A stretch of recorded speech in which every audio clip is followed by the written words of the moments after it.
Hi-ho, Tudor-minded people. It's Philadelphia Carrie for Tudor Time Machine. The word I share with you this week is Noddle. And first, I must say that I hope that all you Tudorphiles are indeed using your noddles and remembering all our delightful words. Have you asked your beloved to give you a toadstone set in a ring? Have you stopped a brabble between friends? Have you filched a sweetmeat from your cook? Indeed, I hope you have, for your noddle is your brain or your head, and I know each noddle of each Tudorphile is far above the common. Noddle? How now, Tudorphiles? What think you? If you're new here, I'm Gage, I'm Jessica. and we're here with Philadelphia Carrie for Tudor Word of the Week. Don't miss a word and listen to the Tudor Time Machine Story Project. Jessica reads a chapter of Time's Riddle, and then my dear friends discuss the history behind the mystery. How diverting! So subscribe on YouTube and give me a like. Thank you so much for listening. We've had so many downloads. We're just so pleased. And Tudorphiles are an amazing bunch. Every one of you has the wit of Rosalind and the heart of Cordelia.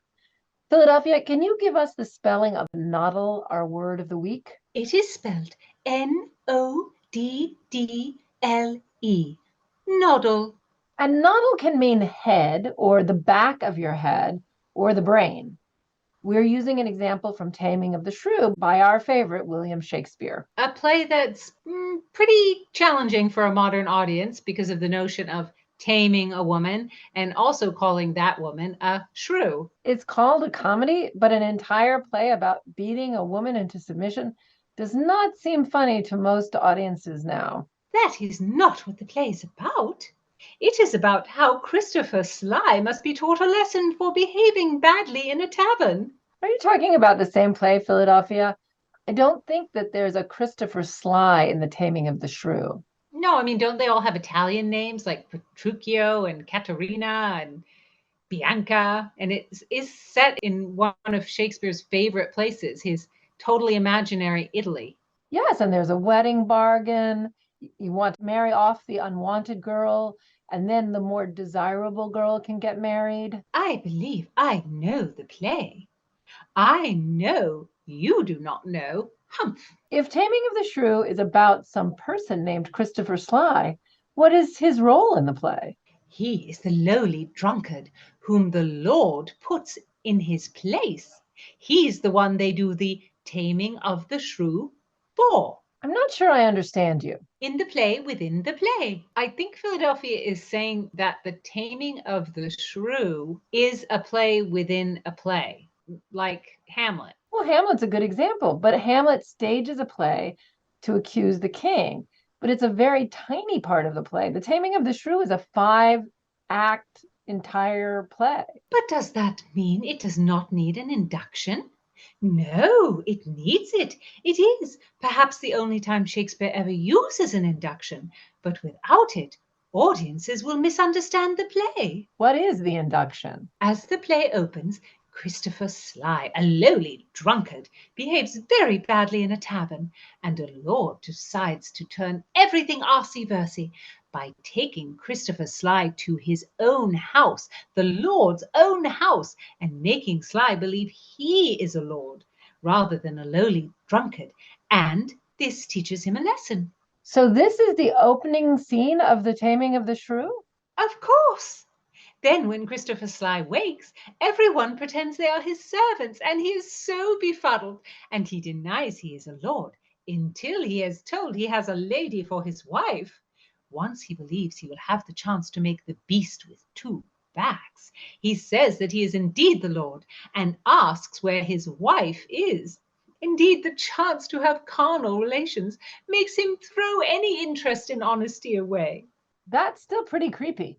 But the person playing the wife is a page to the Lord, and the Lord gives him all sorts of ridiculous instructions on how to be a wife, even to use an onion if the boy needs to cry. And then the boy dressed as the wife refuses to do his wifely duty for Christopher Sly and insists they watch the players who have come to perform instead. And the players perform the Taming of the Shrew. Oh, the induction is full of comedy, and Christopher Sly is a fool, and the play is a play being performed for a fool. And what happens to Christopher Sly? We never returned to Christopher Sly, and of course there were audiences who did not like that we never found out what happened to Sly. So an anonymous playwright wrote a play called The Taming of a Shrew, and in that one the audience returns to Sly many times, and he speaks his thoughts about this and that. Wow, well, we've talked before about the sequel to The Taming of the Shrew, which is also not by Shakespeare, and it's called The Tamer Tamed. I mean, audiences must have enjoyed these plays for there to be so many versions and a sequel. I wonder when theaters stopped performing the induction, as Philadelphia calls it. I don't know. I shall tell you. As a time traveler, I know that after the restoration of the king in the 17th century, I stopped into the playhouse to take a quick peek, and the players no longer performed the induction. I guess that's not too surprising.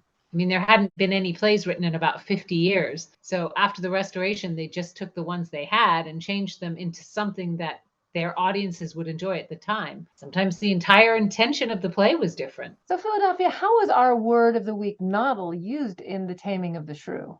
In the play within a play, there are two sisters, Bianca and Catherine or Caterina.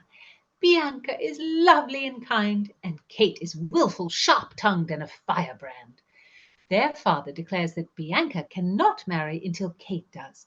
Bianca's suitors desire to marry her, and so they decide to find someone for Kate. Kate will not have it. She says, "I'faith, sir, you shall never need to fear. I wis, it is not halfway to her heart.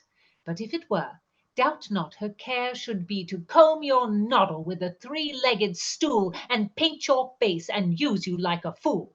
Oh, she would clunk him in the back of his head. That Kate. I believe it is the best way to treat an unwanted suitor. She's completely right. I now kind of want to see this play performed with the induction. It would be interesting to see how it would change the feeling of the play. I completely agree. Perhaps you ladies can use your noddles to become time travelers and see it in Shakespeare's globe. So give heed, Tudorphiles. Bring some 16th century sauce to your vocabulary with Noddle. Listen in next time. Don't miss a word. Subscribe on YouTube and give me a like.